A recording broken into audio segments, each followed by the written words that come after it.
So the new year is already here, and some of you have already started thinking of the goals that you want to achieve in this coming year.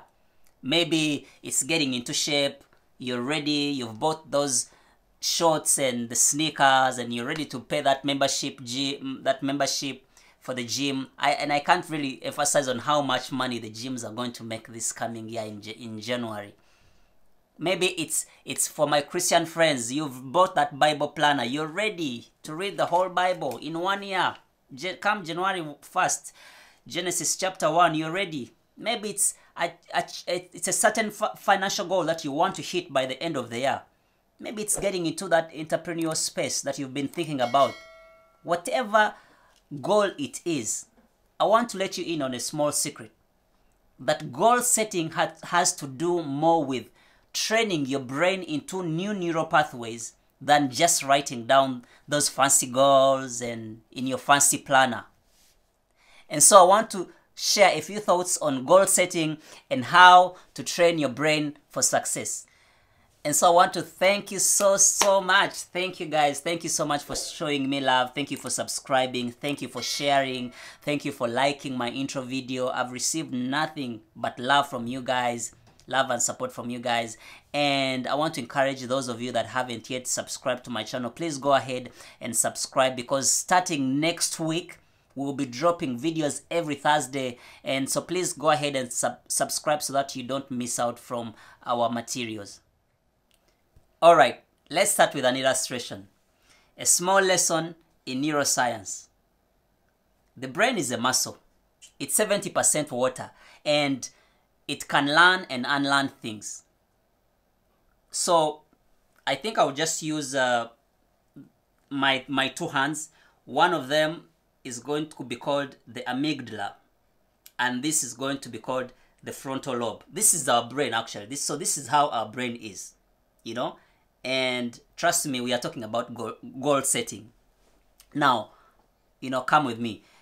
Now, the amygdala stores everything, your emotion, your experiences. It stores everything that you know from when you were a kid, and the things that like are automated, like your driving, is in the amygdala.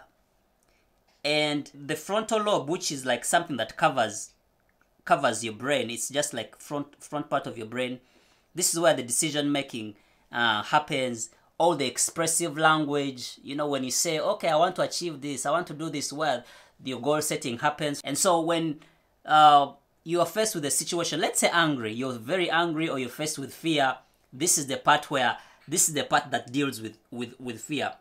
And so all of us, we are either faced with two things when we are faced with fear or anger. It's either fight or we flight. Every time you are angry or you face fear or you are anxious about anything, this is what the brain is going through. It's either you will fight that thing, that situation, that circumstance, or you will coil and run away and look for something to do and just run away from the situation or avoid the situation. And you know what? The brain is a lazy muscle. It's very lazy. It wants to do things in automation.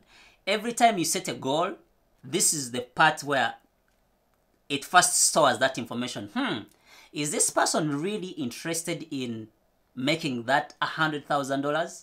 Is this person really interested in becoming an entrepreneur? Does this person really want to be fit? This is the part that the brain stores in this frontal lobe. It hasn't yet stored it here because it's still trying to test you. Are you really serious with what you're saying you want to do? Are you serious with what you say you want to achieve this coming year? And so when this part of the brain sees you putting up things together, you are attending, let's say, a conference, or you are going to that gym like 3-4 times, 3 months in a row, not missing a day, then this part of the brain, the top part of the brain, says, this person is actually serious and they have the plans. They are committed to achieving this goal that they set. And so do you know what the brain does?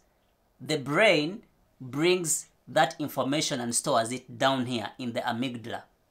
So that when you want to go to the gym, you're not struggling to go to the gym. It's like second nature. Now it starts becoming automated. and it just brings out that information from here. Every time you want to go to the gym, it's like second nature going to the gym. Every time you're driving, like let's say for me, I drive a manual car going to work.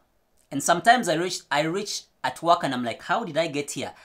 And remember, I passed traffic lights, I was changing gears. I'm like, usually I'm like 80 miles an hour going to work, which is like maybe 140 kilometers per hour going to work. I'm like cruising fast, but it's like I'm driving in my nothing box.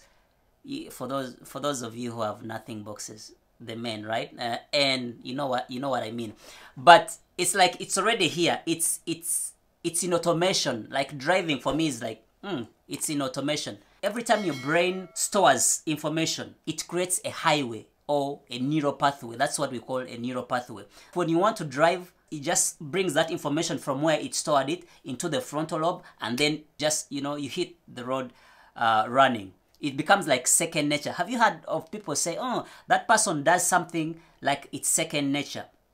And so that's what becomes of your goals. When you set up your goals, your brain will first test you. It won't bring that information down here because it thinks maybe you're still joking, or like remember I said expressive language. You're still wishy-washing. It doesn't know whether you're serious about your goal. But when your brain sees that you're serious about your goal and you're planning and you're putting things into place so that you can achieve that goal that you have set, it will store all that information down here. Every time you want to achieve that goal, or you want to get into that mindset of achieving that goal, it will bring that information in what we call a neural pathway. It's like a highway. And so your brain has many highways. It has a highway of driving, it has a highway of whatever it is that has become second nature. The brain is a lazy muscle. It just wants to do things in automation. How do we connect this to entrepreneurship? Or how do we connect it to goal setting? This coming year, when you say I want to get fit, or I want to get in entrepreneurial space, and so in the beginning you're going to struggle. You're going to struggle because it's been 7 years since you are in that gym, and so you're going to struggle to create that pathway, that new neural pathway. It's like a highway. Let's say, let's use simple terms. It's a highway. And so you'll go the first day, it will suck. The second day, it will suck. The first month, you're being committed. Goals need commitment. Goals need consistency. For you to achieve your goal, that you have set, you have to be committed and consistent. And this has to do with anything. For anything to be stored in the amygdala, it has to be something that has been repeated over time. And so when you set a goal, first it's uncomfortable. Maybe the first month, the second month, the third month, the first year, the second year. By year 4, it's like it's second nature to you. No one needs to encourage you to go to the gym. No one needs to encourage you to set a budget. No one needs to encourage you to do what you plan what you plan to do, or maybe read the Bible or pray. It has become second nature to you. For me, those are some of the things that have become second nature to me, like praying, or going to church. I don't need any. It's like second nature to me. I think that's what the Bible says when it says, be transformed by the renewal of your mind. It's basically saying create new neural pathways, new habits, create new highways, change your mind. Because remember we said the brain is elastic. It's a muscle. You can change, you can learn and unlearn things, Now, this whole process of training is called neuroplasticity. It's that time of changing, of forming your brain into what you want to achieve. Research has shown that every time you set weak goals, that it's more easy to achieve challenging goals than weak goals. And so when you have a weak goal, it's so easy for that goal to stay around in your frontal lobe just for like maybe a month, maximum a month, but most likely 2 weeks, and then you'll give up. But when you set a challenging goal, the brain then goes into active mode. How do I achieve this? How do I do this?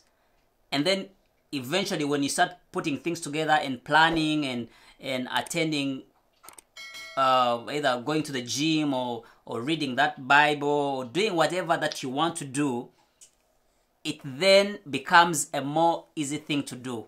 My encouragement for you this coming year is when you set up goals, do not give up quickly, because your brain is still testing out, was this person really serious about what they said?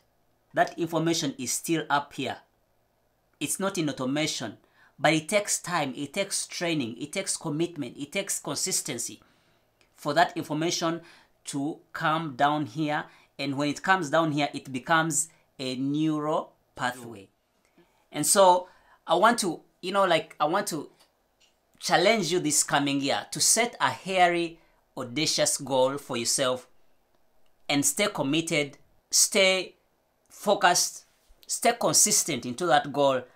And I'm sure you're going to see amazing things that are going to happen. Don't set small goals. Don't set weak goals, because weak goals are not challenging enough. Weak goals are not, they are not challenging. You don't have the motivation. But when you say, okay, I am going to climb, I'm going to hike a 6,000, that's my year, I'm going to hike a 6,000 meter mountain, that could be a hairy, audacious goal. And then you get into training, into training and looking for the gear and everything necessary. And believe me, by the end of the year, you'll have done it, because it's something that is big.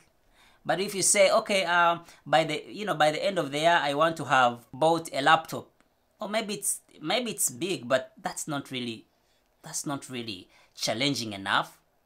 I want you to think out of your box and think big and stretch your mind, because your mind doesn't have limits. It's us that limit it, but your mind can go beyond what you ever thought it could think of. And so when you get into that practice of being consistent and focused and committed, then you eventually achieve that goal. All right, fam, thank you so much for allowing me to come into your space. I know this kind of information is a bit different, but I wanted to connect, especially this coming year where people are setting up goals and there are things they want to achieve. I wanted to say it's not just about setting those goals, but it has a lot to do with your brain, and they are connected, and especially if you're an entrepreneur, if you're going to be successful, it's very, very critical to set up goals, and so I hope this information has been helpful. I want to encourage you to subscribe.